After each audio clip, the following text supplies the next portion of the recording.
O Instituto de Pesquisa Econômica Aplicada, o IPEA, espera crescimento de 2,8% do PIB para este ano.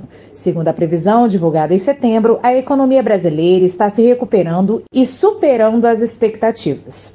Mas em 2023, este crescimento deve ser menor, de 1,6%, devido a uma desaceleração da economia mundial impactada pela guerra entre a Rússia e a Ucrânia. Mas, afinal, o otimismo em relação à recuperação do PIB brasileiro se mostra sustentável a médio e longo prazo? Quais setores podem despontar nos próximos anos e auxiliar nesse crescimento? Para responder a essas perguntas, o Brasil 61 conversou com o coordenador de conjuntura do IPEA, Estevão Kopschix.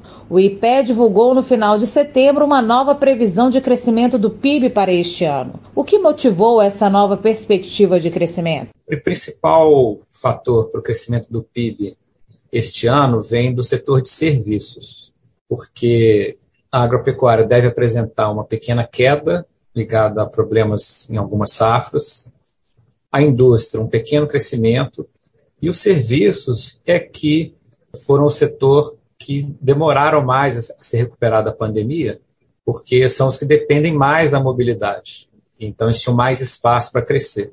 Mas, em vários casos, já até ultrapassamos o nível anterior à pandemia. Então, os serviços pegaram um embalo aí, e não só se recuperaram da pandemia, como já superaram, mas principalmente os chamados serviços prestados às famílias, porque tem também prestados a empresas, né, prestados ao governo, prestados às famílias, são os que mais dependem de contato pessoal, né?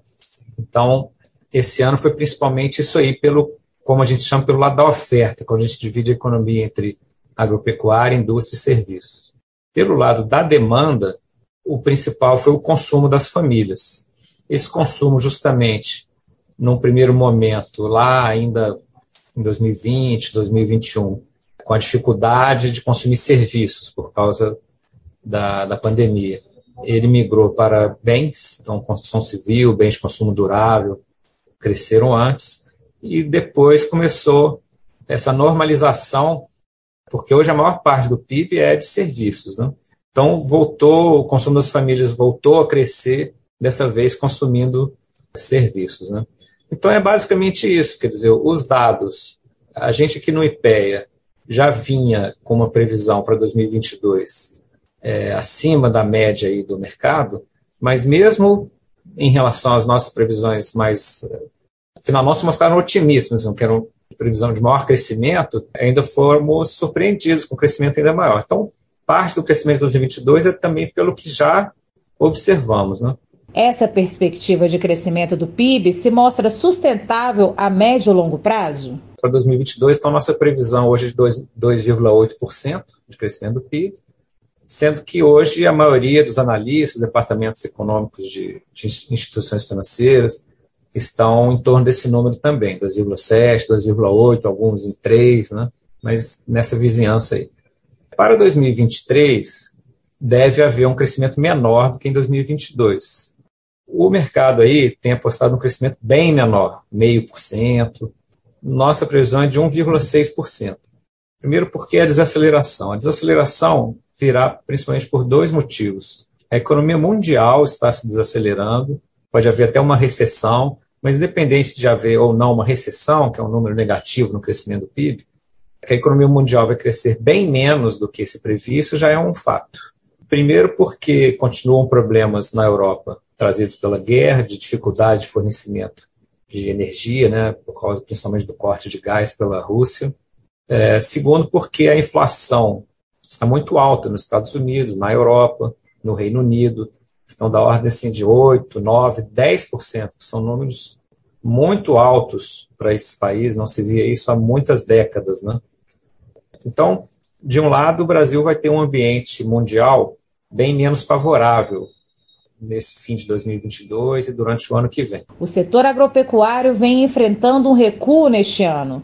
No entanto, a previsão do IPEA para o setor de 2023 é de um crescimento de 10,9%. O que está por trás dessas perspectivas de recuperação? Essa nossa previsão está baseada na previsão de safra da Conab, que ainda não saiu a do IBGE. Então está condicionado a essa previsão da Conab. O principal É um ganho na soja, que é o principal produto, também no milho. E em outros anos que esses produtos tiveram um aumento de produção, e a gente, além da produção, calcula também o PIB, né? Que tiveram um aumento de produção de PIB muito grande, que essas safras, né, esses produtos específicos tiveram um aumento grande, o PIB da agropecuária também foi forte. Então, a gente está baseado nisso e também num cenário de normalidade do clima, né? Porque a agricultura está sempre sujeita a intempéries aí, a secas, geadas que podem acontecer, mas não tem, no momento, nenhuma expectativa de fenômenos climáticos atípicos para o ano que vem.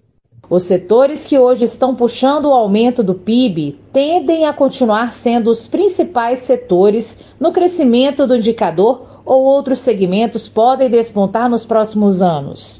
Então, para a gente ter um crescimento sustentado, além do que eu falei de ter um arcabouço macroeconômico estável na parte fiscal, câmbio flutuante, né? A âncora da inflação, da meta de inflação, a gente deveria caminhar para mais alguma abertura comercial, prosseguir provavelmente em privatizações. Tudo isso são medidas que aumentam a eficiência da economia, e o crescimento está muito ligado à eficiência. E também preocupar muito com a educação, porque depois que os países passam por fases de crescimento que foram devidos ao aumento de capital, migração da população do campo para a cidade, como já aconteceu no Brasil há décadas atrás, e aconteceu na China recentemente, vem acontecendo na Índia, o que proporciona crescimento é o aumento de produtividade, e o aumento de produtividade costuma estar ligado à educação. No Brasil aconteceu um fenômeno um pouco diferente, que nós conseguimos aumentar a escolaridade da população em alguns anos, mas não houve um correspondente aumento de produtividade, o que aconteceu em países que investiram em educação, como Chile e Coreia do Sul, por exemplo. Então, nós precisamos, acho que a educação tem que ser um grande tema, né? Assim como ciência, tecnologia, coisas que tragam aumento de produtividade. O coordenador de conjuntura do IPEA, então, trouxe a previsão do Instituto para o PIB de 2022 e 2023 e apontou quais setores da economia devem apresentar maior crescimento.